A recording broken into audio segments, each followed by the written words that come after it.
सुभाष सिंह मौर्य जी की धर्मपत्नी जी को साथ साथ में उसी वृक्ष का हम लोग पते हैं, जो कि आज तक इधर से उधर जितना भी हो सके उतने में चलने का हम लोग कोशिश कर रहे हैं। मैं आप सभी लोगों को हार्दिक अभिनंदन करते हुए स्वागत करता हूं। और मैं पहले ही कह चुका हूं कि इस कार्यक्रम की नई शुरुआत नहीं है। इसका बीजारोपण 2003 से लेकर 2007 के बीच में ही हो गया था। चिंतन मनन भी चलता था, कार्य का रूप देने के लिए भी हम लोग विचार विमर्श करते थे। आज सौभाग्य प्राप्त हुआ है तो पिपली बुद्ध विहार का। पिपली बुद्ध विहार जो है इस विचार का उद्गम स्थली हो गया है।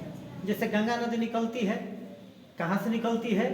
लोग कहते हैं गोमुख से निकलती है। हम लोग तो हिमालय पहाड़ के जानते हैं कि बच्चे जान जाते कहाँ से निकलती है, तो हिमालय पहाड़ से। लेकिन जो ज़्यादा जानकारी जो लोग रखते हैं ना, गोमुख से निकलती है। अब वहाँ पर जो गया होगा वही बताएगा भाई। तो आने वाला समय में पिपली बुद्ध विहार के पास में तो सब लोग तो नहीं आ पाएंगे, लेकिन आने वाला समय में लोग समझेंगे कि नहीं, पिपली बुद्ध विहार से ही 4 अप्रैल 2023 को चौथे महीने में भगवान महावीर के जयंती के अवसर पर इस विचारधारा का उद्गम हुआ था। तो इसी क्रम में हम जानते हैं, आप लोग भी जानते हैं कि जब कोई नई बात चलती है तो लोगों के मन में विभिन्न प्रकार की आकांक्षाएं, प्रश्न उठते हैं। उस पर ध्यान जाता है, क्या उचित है क्या अनुचित है, उस पर लोग चिंतन मनन करते हैं। और इसी बात को भगवान बुद्ध ने कहा है स्पष्ट शब्दों में। भगवान बुद्ध भी जान गए कि हम जो बात बोलेंगे उससे लोगों के सामने प्रश्न खड़ा होगा। अब प्रश्न का जवाब प्रश्न उत्तर से नहीं दिया जा सकता है, प्रश्न का जवाब प्रश्न से ही दिया जा सकता है। और इसी को उन्होंने कहा कि अत दिको भव, अपने आप प्रकाश बनो। हम जो कहते हैं आप थोड़े मान लेंगे, हम जो कहेंगे आप थोड़े मान लेंगे। आपके पास में बुद्धि विवेक है, अपना निर्णय लीजिएगा। अगर आपके हक में अगर आप लाभदायक है तब तो मानिएगा, नहीं तो मानने की कोई जरूरत नहीं है। तो इसी तरह से जो ये कार्यक्रम रखा गया, पोस्टर बैनर भी लगा है, इस पर विभिन्न शब्दों का समूह भी रखा है। कुछ नया शब्द लग रहा है, कुछ पुराना शब्द है, दोनों हो रहा है।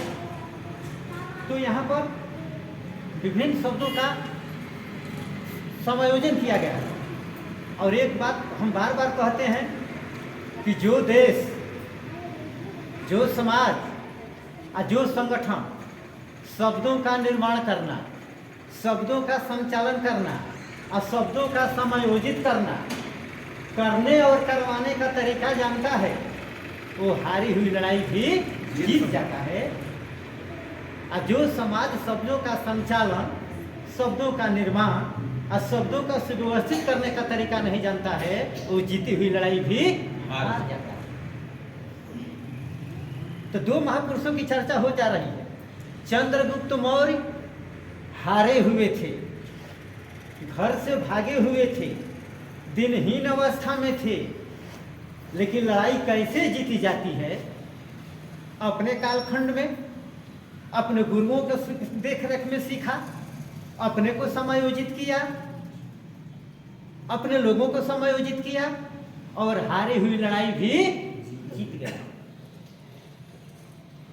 तो हारी हुई लड़ाई जीतना एक कला है। इस कला को जो लोग जानेंगे तो वही हारी हुई लड़ाई को पुनः जीत सकते हैं। जो कि आज के दौर में चर्चाएं चल रही है कि हम विश्व गुरु कभी थे तब थे, आज नहीं है।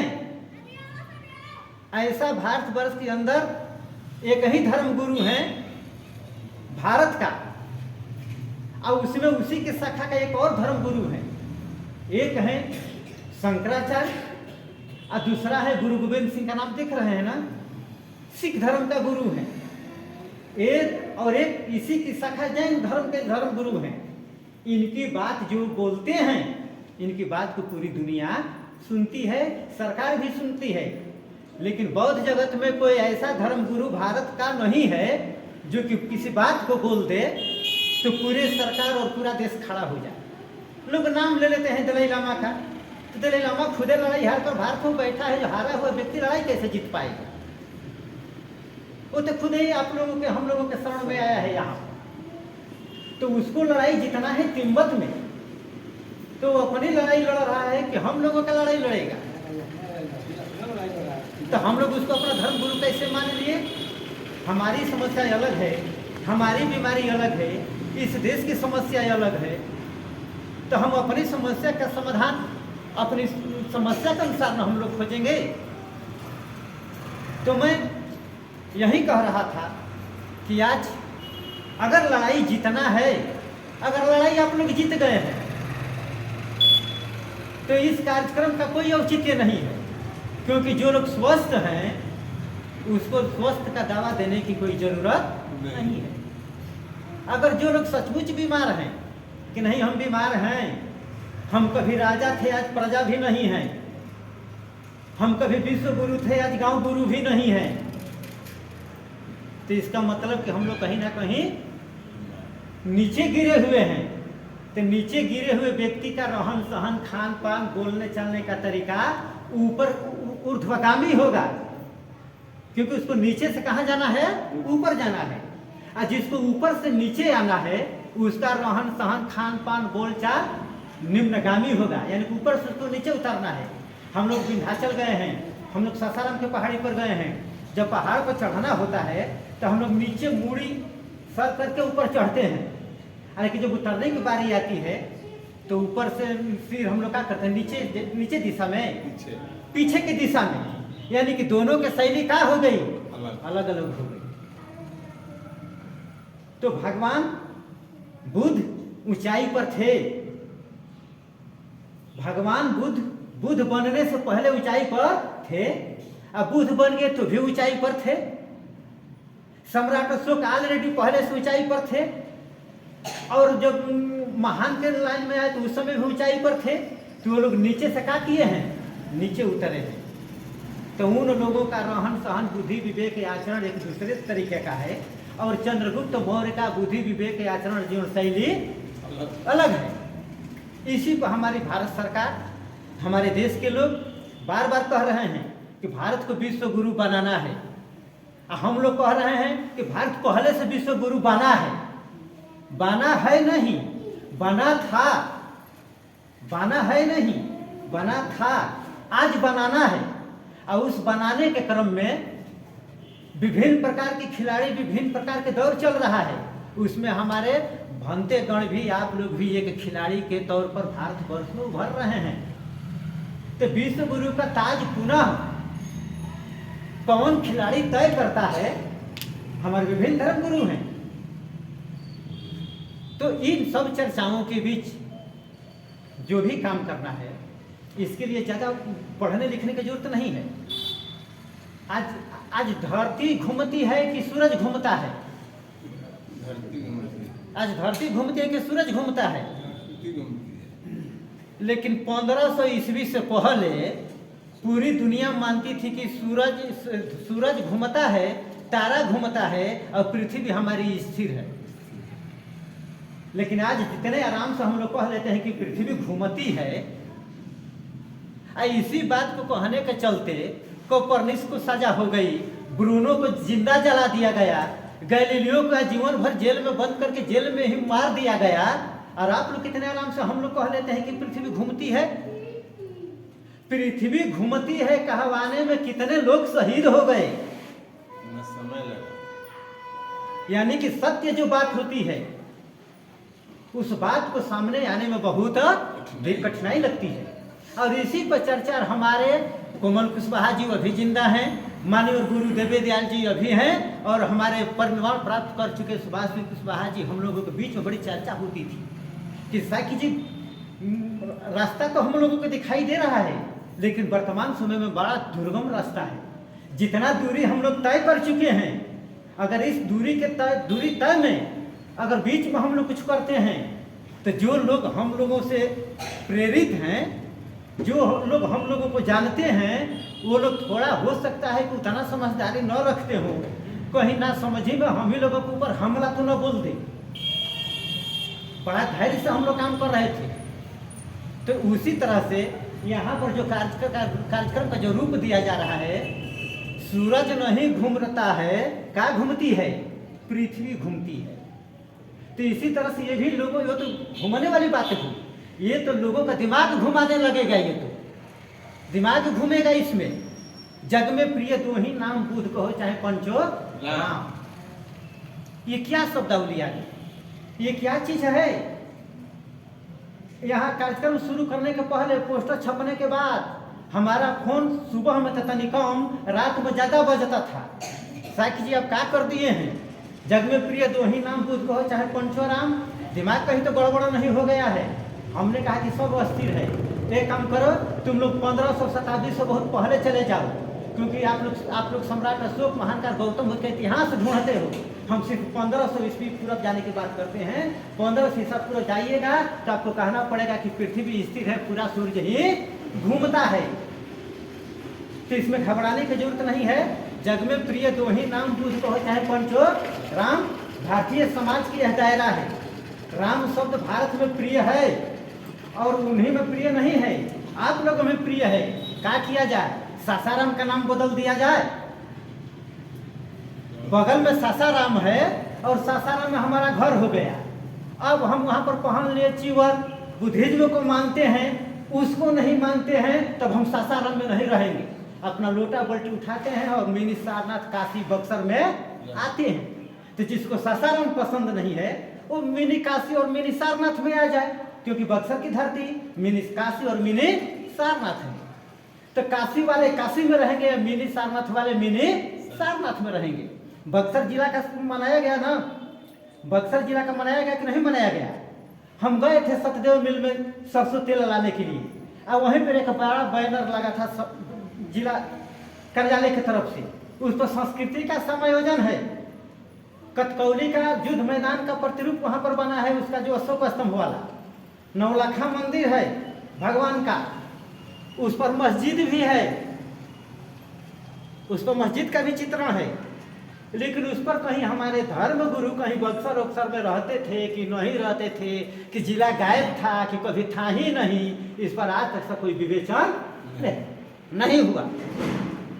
तो राम कहो, बुध कहो, जग में प्रिय दो ही नाम, बुध कहो चाहे पंचो राम। इसका इतिहास सासाराम में है। जिसको जानना होगा कि शब्दावली क्या है, कृपया सासाराम में चला जाए, वहाँ पर हर कुछ मिलेगा। और ज़्यादा नहीं मिलेगा तो एक इतिहासविद हैं, एक भाषाविद हैं, वो साहित्य के ज्ञाता हैं, उनका नाम है प्रोफेसर राजेंद्र सिंह जी। उनके नज़दीक कोई चला जाएगा ना तो स्पष्ट बता देंगे कि जग में प्रिय दो ही नाम, बुध को चाहे पंचो राम। इसका मतलब क्या है वही बताएंगे, क्योंकि खग जाने खगई के भाषा। हम न भाषाविद हैं, न हम इतिहासविद हैं, न हम साहित्य क्षेत्र का हम ज्ञान रखते हैं। तो इसके बारे में वो ज़्यादा बताएंगे, नहीं तो उससे ज़्यादा जानकारी प्राप्त करना होगा तो वीर कुंवर यूनिवर्सिटी में एक द्विवेदी जी बहुत बड़े विद्वान हैं, वो लोग बता देंगे, क्योंकि विद्वत मंडली वीर कुंवर यूनिवर्सिटी आरा में मौजूद है। तो यानी कि शब्दों का निर्माण करना परिस्थितियों का अनुरूप किया जाता है। तो मैं यही कहूँगा कि भूकेंद्रित सिद्धांत और सूर्य केंद्रित सिद्धांत। तो आज हम लोग सूर्य केंद्रित सिद्धांत के ऊपर पूरी दुनिया चल रही है कि सूरज स्थिर है और सभी ग्रह उसके चारों तरफ चक्कर लगाते हैं। आज के दौर में हम लोग चल रहे हैं। तो उसी तरह से आज तक जिसको हम लोग समझते थे कि भारत का नायक यही है, भारत का सिरमौर वही है, भारत के इन लोगों ने विश्व गुरु बनाया, चाहे जो भी बनाया, इससे हटकर भी कोई सच्चाई है जो अभी तक से सामने आई नहीं है। तो इस कार्यक्रम का मुख्य उद्देश्य था कि चंद्रगुप्त मौर्य की जीवन शैली, चंद्रगुप्त मौर्य की जीवन शैली का मतलब है कि व्यक्तिगत जीवन शैली नहीं, चंद्रगुप्त मौर्य पूरे भारतीय समाज का सामूहिक प्रतिनिधित्व करने वाला एक सम्राट का नाम है। चंद्रगुप्त मौर्य का जो ही नाम आता है, विभिन्न संस्कृति, विभिन्न संप्रदाय, विभिन्न गणों का समूह इनके नाम के अंतर्गत आता है। किसके अंतर्गत? चंद्रगुप्त के।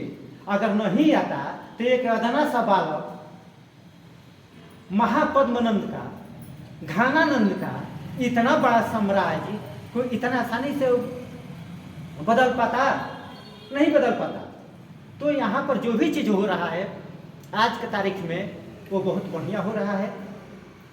इस बात को समझने के लिए कि आज हम लोग यहाँ पर उपस्थित हैं, कई घटनाएं घट रही है। कुछ लोग इस वहाँ पर हम लोग एक ध्वज लगाए हैं। अभी हमारे मीडिया कर्मी आए थे, छायांकन चित्रकार लोग भी आए थे। वो लोग देखकर यहाँ से गए होंगे ना, तो उन लोगों का भी दिमाग डिफ्यूज लाइट में हो गया होगा कि समझ में नहीं आया वहाँ पर कैसा कार्यक्रम चल रहा है। भाई लौह कुश भी हैं, गौतम बुद्ध भी हैं, गुरु गोविंद सिंह भी दिखाई दे रहे हैं। वहाँ पर सबसे तो खुशी की बात है कि दैनिक भास्कर के पत्रकार हमारे महोदय कहेंगे कि वहाँ पर हम गए तो हमारा भगवा ध्वज भी वहाँ पर लहरा रहा था। गए हैं बौद्ध विहार में, भगवा ध्वज वहाँ पर मैंने देखा। या ये कैसा अंतर विरोध है या विरोधाभास है, उसमें तो भंते जी लोग भी बैठे थे, वो लोग भी चिंतन करेंगे। भगवा ध्वज के सामने भंते जी लोग भी बैठे थे। जरूर कहीं ना कहीं बक्सर के इतिहास में, जरूर कहीं ना कहीं वर्तमान में कुछ चहलकदमी चल रही है। वो मीडिया कर्मी हैं, हम लोगों से समझने की क्षमता उन लोगों में ज़्यादा है। तो मैं आप लोगों से करबद्ध निवेदन करूंगा कि किसी भी चीज़ को समझने के लिए लोग कहते हैं कि अपना दिमाग पहले बर्फ रख, अपने माइंड पर बर्फ रखिए और जीभ पर शुगर रखिए, यानी मुंह बोली में मिठास और दिमाग शांत रखकर अगर कोई बात हम लोग करेंगे तो बात लोग समझ में आएगी। नहीं तो भगवान बुद्ध सिर्फ इतना ही कह दिया अंगुलीमाल के सामने कि मैं तो ठहर गया, भेड़ा तू कब ठहरेगा। इतने ही शब्दावली में वो ठहर गया, इतना विधिवत ठहरा कि आज तक ठहरा रह गया। तो एक ठहरा है विंध्याचल पर्वत और दूसरा ठहरा है अंगुलीमाल डाकू। विंध्याचल पहाड़ पर था कि हम ऐसा ऊंचाई उठेंगे कि दुनिया को 2 भाग में बांट देंगे। तब महर्षि अगस्त्य ऋषि आगे कथा के अनुसार कहे कि देखिए भाई तो दुनिया को रोक देगा, सूरज का मार्ग भी रोक देगा। तब आया अगस्त्य ऋषि जी जब आए तो विंध्याचल पहाड़ दंडवत करके साष्टांग प्रणाम किया। तो उन्होंने कहा कि बस दंडवत रहो, तब तक दंडवत रहो जब तक हम आ न जाए। अब गौतम ऋषि वहाँ से महर्षि अगस्त चले गए, 9 अगस्त ऋषि आज तक आए आना, वो वहाँ से उठा तो नीचे ही फैलना शुरू किया। तो गौतम बुद्ध के सामने आज तक अंगुलीमाल डाकू जो झुका, आज तक से फिर कभी दोबारा उठा नहीं। तो जग में प्रिय 2 ही नाम बुद्ध को हो चाहे पंचो राम। बिना सांस्कृतिक सगामों से कुछ होता नहीं है। कौन चीज ऐसी चीज हो कि झूठ के सहारे सत्य न चलता हो, सत्य का अपना पाँव नहीं होता है। अगर ईटा का सांचा न बने ईट का, तो पक्की ईट का निर्माण हम लोग कर लेंगे। दरवाजे की ढलाई करना है, राजमिस्त्री उस पर मिट्टी वोटी का लेप न लगाएं। हमारे विनोद जी राजमिस्त्री का काम करते हैं, एक ठीका चलाते हैं, आ गए। ये बखूबी जानेंगे कि अगर दरवाजा छोड़ना हो तो ईटा एकदम नीचे से लेकर ऊपर तक जोड़ दीजिए, बता दीजिए कि यही दरवाजा है। तो ये लोग क्या करते हैं, बखूबी से नकली चीज लगाते हैं। और वो नकली लगाते हैं कि सीमेंट और ईटे से उसकी मुलाकात न हो, और जब हो जाता है तो आराम से उसको क्या करते हैं, निकाल देते हैं। तो बेगर झूठ का मतलब क्या होता है, किसी चीज के बारे में सत्य बोलना। झूठ का मतलब होता है एक टेक्निक, एक तरीका। हम लोग कोई नट भट खोलते हैं ना, नहीं खुलता है तो मिस्त्री क्या करता है कि उसमें ईंटा उटा भी लगा देता है। कोई ऐसा पेच फंसाता है कि उससे सब खुल जाए। तो खुल तो गया, तो उस रिंच को रखता है अपने पॉकेट में, जिसका सहारा लिया था उसको बाहर फेंक देता है, उसको लेकर भी चलता है, फेंक देता है। यानी कि हमारी माताएं बहनें भाई बंधु जो भी गहना पहनते हैं वो कहते हैं कि क्या पहने हैं, तो हम सोना पहने हैं। सच बोल रहे हैं तो सच बोल रहे हैं। जब वो सोना पहने हैं तो वो सोना बिना झूठ का आप गहना बनाकर नहीं पहन सकते हैं। कहीं ना कहीं इसमें झूठ रंगा डाला गया है, तभी वो गहना के रूप में आया है। अगर सोना रहता शुद्ध तो कहीं अलमारी में रहता। तो जिस विचार को हम लोगों को सामने ले जाना चाहते हैं वो अच्छी चीज़ है, लेकिन वो अच्छी चीज़ों को भी एक सहारे की जरूरत पड़ती है। तो मैं आप लोगों से करबद्ध निवेदन नहीं कर रहा हूँ कि जो यहाँ पर लिखा गया है दृप्तान ही प्रकाश है, दृप्तान ही प्रकाश है। तो गौतम बुद्ध के जमाने में न ट्रेन थी, न एरोप्लेन था, न मोबाइल फोन था। अगर उनके सिद्धांतों पर हम लोग चलते हैं कि उनके जमाना में नहीं था, तो इसको भी हम लोगों को नहीं लेकर चलना चाहिए। अगर भगवान महाबुद्ध वैज्ञानिक थे तो समय समय के अनुसार मनुष्यों को भलाई के लिए वैज्ञानिक हमेशा आविष्कार करता है, और उस आविष्कार करने वाला चीज अगर लोगों के लिए भला है, भलाई युक्त है, तो लोग अपने आप अपनाते हैं, उसको प्रचार करने की जरूरत नहीं होती है।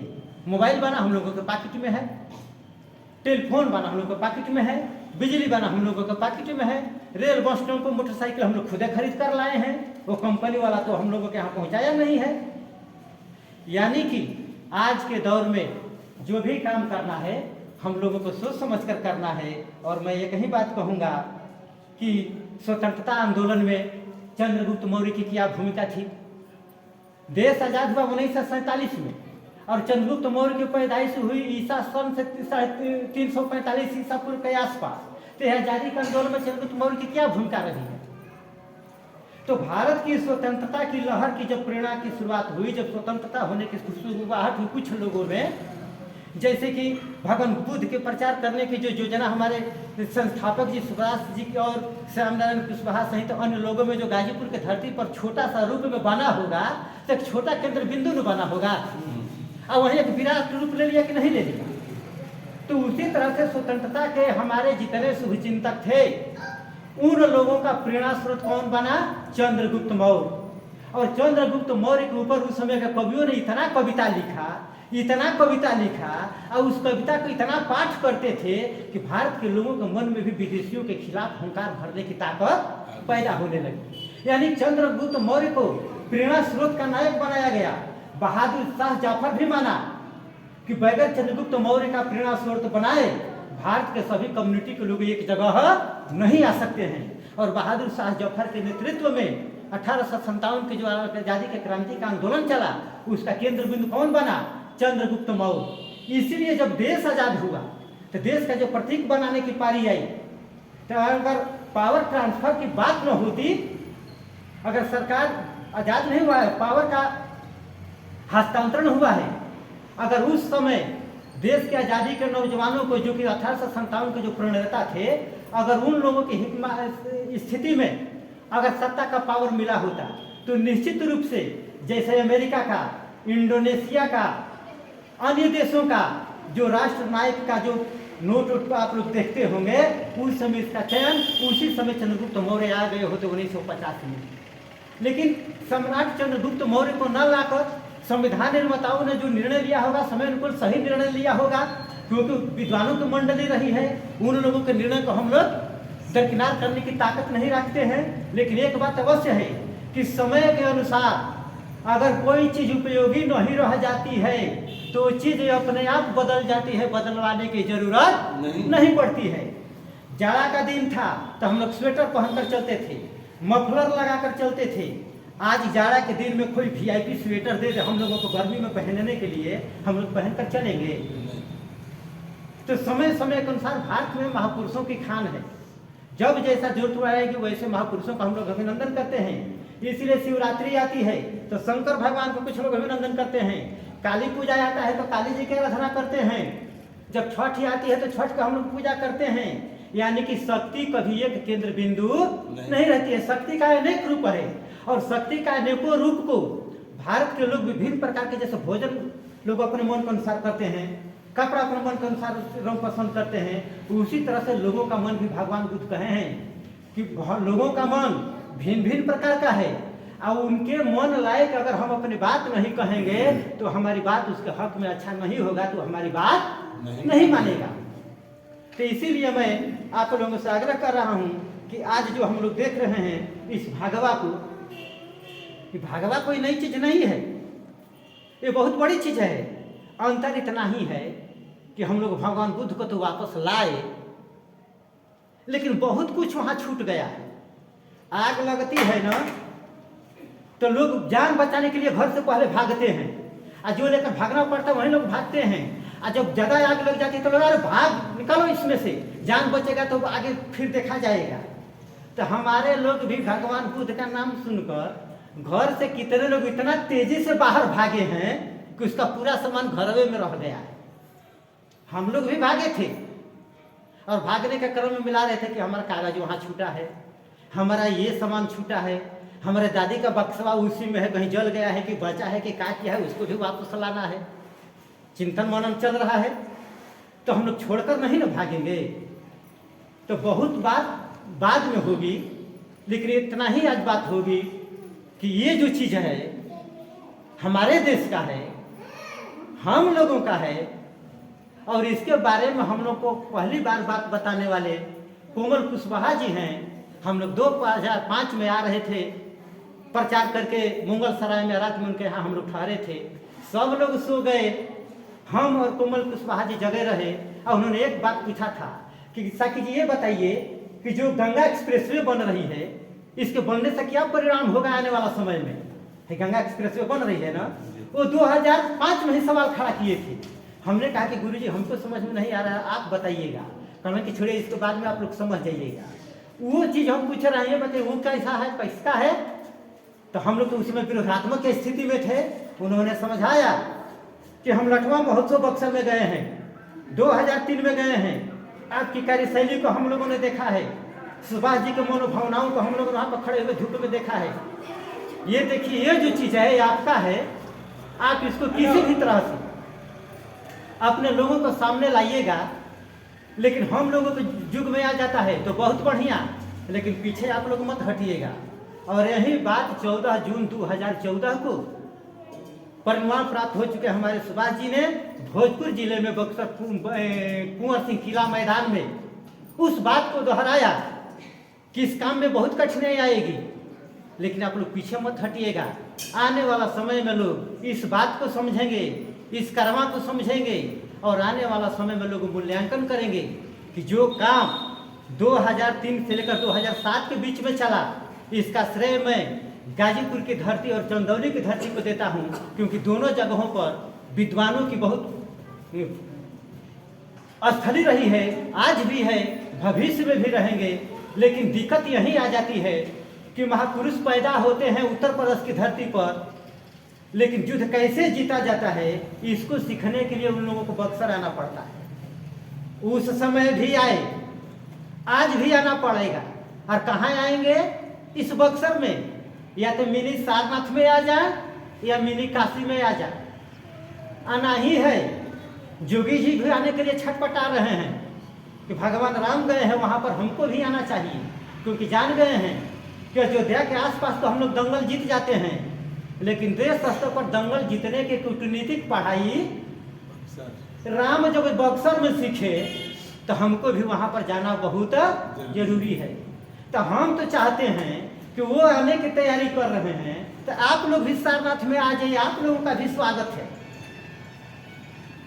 मिनी सारनाथ और मिनी बक्सर, जो मिनी काशी और मिनी सारनाथ जो बक्सर की धरती पर है, दोनों महारथियों का हम लोग स्वागत करते हैं, चाहे मिनी सारनाथ में आ जाए और चाहे मिनी काशी में आ जाए, क्योंकि बक्सर की धरती गुरु की धरती रही, बिहार की धरती गुरुओं की धरती रही है।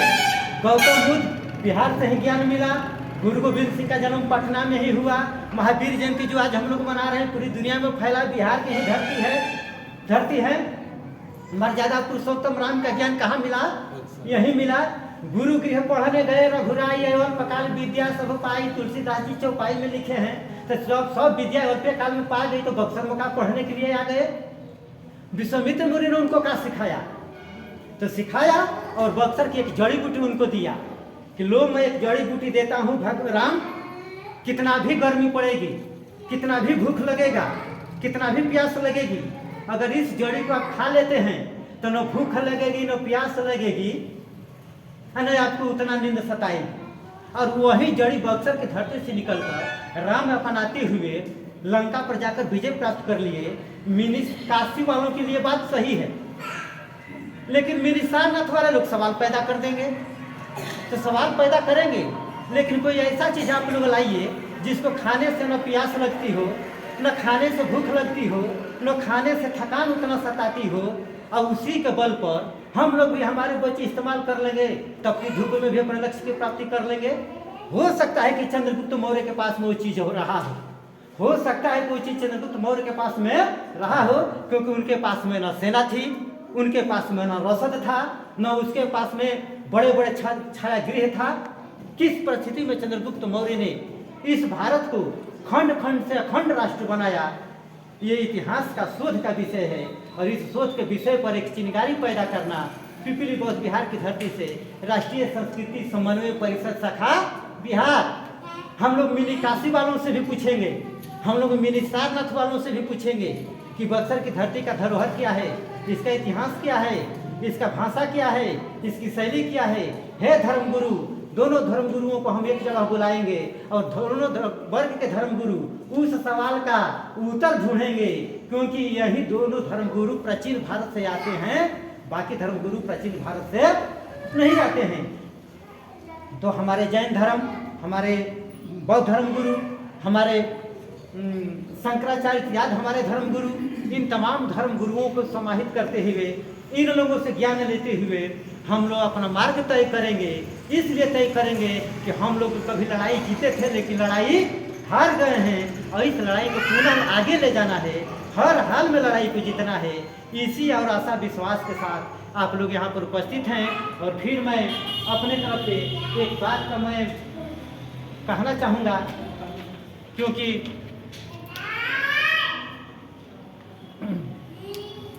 ये चीज़ मैं इसलिए दे रहा हूँ आप लोगों को कि ये चीज़ रहेगा ना तो किसी से कुछ बताना नहीं पड़ेगा, मुंह लड़ाना नहीं पड़ेगा, ज़्यादा दिमाग का उलझन नहीं करना पड़ेगा, बस पनवा दे दीजिएगा ना। तो भगवान बुद्ध के आप लोग नाम के बारे में हम लोग जानते हैं, सांप आया तो नतमस्तक हो गया, हाथी आया तो नतमस्तक हो गया, काक आया नतमस्तक हो गया, अंगुली माल आया नतमस्तक हो गया। तो सोना 1 किलो का हो चाहे 100 ग्राम का हो, सोना सोना न होता है, गुण तो वही होता है। कि गौतम बुद्ध के जमाने में जो सोना था आज उसका गुण बदल गया है इस सोना का, वही है। उस समय जो आग थी वो आग वही है, बर्फ वही है, हवा वही है, सूरज वही है। तो आज हमारे जो धर्म गुरु हैं वही हैं। हाँ, हो सकता है कि थोड़ा कम हो, कम होना भी चाहिए, लेकिन भगवान बुद्ध छूट दिए हैं कि आने वाले लोग हमसे भी बड़े हो सकते हैं, छूट दिए हैं ना। तो अगर जो लोग बड़े दिखाई दे रहे हों और उनको हम लोग कहें क्या है आप गौतम बुद्ध से नीचे रहो नीचे, इसका मतलब कि हम लोग कहीं ना कहीं गौतम बुद्ध का अवहेलना कर रहे हैं। पहले जो रेडियो बनाया था इतना बड़ा था, आज रेडियो छोटे छोटे होते होते होते होते इतना आ गई कि मोबाइल में आ गई। अब मोबाइल में से भी घड़ी में आ गया, पूरा मोबाइल इसी में आ गया, रेडियो इसी में आ गया, टीवी इसी में आ गया, फोन इसी में आ गया। तो रेडियो बनाने वाला वैज्ञानिक महावैज्ञानिक है, क्योंकि उसने इस सूत्र को खोजा। लेकिन सुगमता बनाने वाला वैज्ञानिक उससे भी किसी न किसी मामले में आगे है। तो मैं चाहता हूं कि आज इस पिपली बौद्ध बिहार की धरती से एक चीज का जो हम लोग उद्घोष कर रहे हैं, तो हम लोग कितना बताएंगे, किसी को बताने की आवश्यकता नहीं है, बस इसी को देते जाना है। जो प्रश्न करेगा भाई इसको देते जाइए, आप जान जाइएगा। अगर वो तर्क दो अतियों को कभी न करना, तर्क बुद्धि पर खरा उतरना, गौतम बुद्ध जी कहे हैं, तो सचमुच वो तर्क करने का तरीका जानता होगा, गौतम बुद्ध का अनुयायी होगा। हमारे विश्वामित्र मुनि और महापुरुषों का जो लोग हैं, मेरी काशी वालों में भी विद्वान है कि नहीं है, विद्वानों की धरती है, जो सचमुच तर्क करने की क्षमता रखते होंगे, वो लोग आपसे दोबारा पूछने के लिए नहीं आएंगे, वो जान जाएंगे, वो जान जाएंगे। अगर जो नकली मोर पंखी होंगे कि मोर का पंख खसकर हम भी मोर के काउंटिंग में आ जाएं, जो कि मोर पंखी कौवा की कहानी हम लोग दूसरा क्लास में पढ़े थे कि पंख लगाकर कौवा भी सोच लिया ना कि हम भी मोर बन जाए, लेकिन बोली से समझ में आ गया कि मोर है वह नहीं, तो अंत में उसको अपना पंख निकाल कर अपने कौवे के समूह में आना पड़ा। यानी कि हर तत्व अपने समूह में जाती है, सोना सोना में जाता है, कोयला कोयला में जाता है, चांदी चांदी में जाता है, अबरक के खान में जाता है, तब खान बनती है। तो उसी तरह से यहाँ पर जो कर्मा सज रहा है, इसका उत्तर ढूंढने के लिए हम लोग क्या करेंगे। अगर वो पत्रकार महोदय आगे कल ज्योति चौक को पूछ देंगे डॉक्टर ओम प्रकाश जी से, क्या जी हम लोग तो ये कर दिया, लोग हम लोग से सवाल पूछ रहे हैं, तो क्या ये उत्तर बताएंगे? उत्तर बताने में तो हम लोग थक जाएंगे। ले लीजिए, आप लोग जाइए और इसके बारे में जान जाइएगा, इसी में उत्तर है, ऑल इन वर्ल्ड है, जो आप खोजिएगा इसी में है। तो क्या है, स्थान बक्सर बिहार, दिनांक 04/4/2013, समय 11 बजे से 3 बजे के बीच में, पिपली बुद्ध बिहार बक्सर। तत्यंपी साक्य दिनांक 4/4/2023, मैं सर्वप्रथम भारतवर्ष की द्वितीय काशी एवं सारनाथ की धरती बक्सर को नमन करता हूँ। राष्ट्रीय संस्कृति समन्वय परिषद शाखा बिहार द्वारा आयोजित गणराज्यपति, राष्ट्र विनायक, भारतीय स्वतंत्रता के प्रेरणा स्रोत चंद्रगुप्त मौर्य की जीवन शैली को नमन करते हुए इस मांगलिक कार्यक्रम में उपस्थित सभी प्रबुद्ध शक्ति को हार्दिक अभिनंदन करता हूँ। आप लोगों को साक्षी मानकर बक्सर की परंपरा को अंगीकार करते हुए उद्घोष करता हूँ कि गणराज्यपति मौर्यों की संस्कृति, परंपरा एवं जीवन शैली के सहयोग से भारत के संपूर्ण विकास में भारतीय इतिहास एवं वर्तमान सोच की एक नई युग का शुरुआत किया जाएगा। यह सच है कि इस कार्य में एक तरफ से कठिनाई आएगी तो दूसरी तरफ से सहयोग करने वाले महापुरुष भी मिलेंगे। इस कार्य में वर्तमान बुद्धिजीवियों द्वारा प्रश्नों का अंबार खड़ा किया जाएगा। हम लोगों के द्वारा सहज, सरल, मृदु भाव से प्रश्नकर्ता के साथ संवाद स्थापित किया जाएगा। यह कार्य लोगों को देखने, समझने, सोचने के दृष्टिकोण को पूरी तरह से बदल देगा। जिस तरह से पृथ्वी के बारे में लोगों को आज बदल गया है और लोग पृथ्वी के बारे में जानते हैं। इसी आशा और विश्वास के साथ यहाँ पर उपस्थित गुरुजन, महिला शक्ति और भविष्य के कर्णधार बच्चों को नमन करते हुए अभिवादन शैली का एक अवर रूप यानी कि इस भारत की धरती पर अभिवादन की विभिन्न शब्दावलियाँ है, उन शब्दावलियों के बीच आप लोगों को नमन करते हुए अभिवादन शैली का एक अवर रूप पंचो राम राम का विधिवत शुरुआत करता हूँ। पंचो राम राम, पंचो राम राम, पंचो राम राम राम। राम। और इसका पूरा जानकारी कहाँ है? सासाराम में। अगर उसको कुछ खोजना है, समझना है, ढूंढना है तो लोग कहाँ चले जाएंगे? सासाराम में।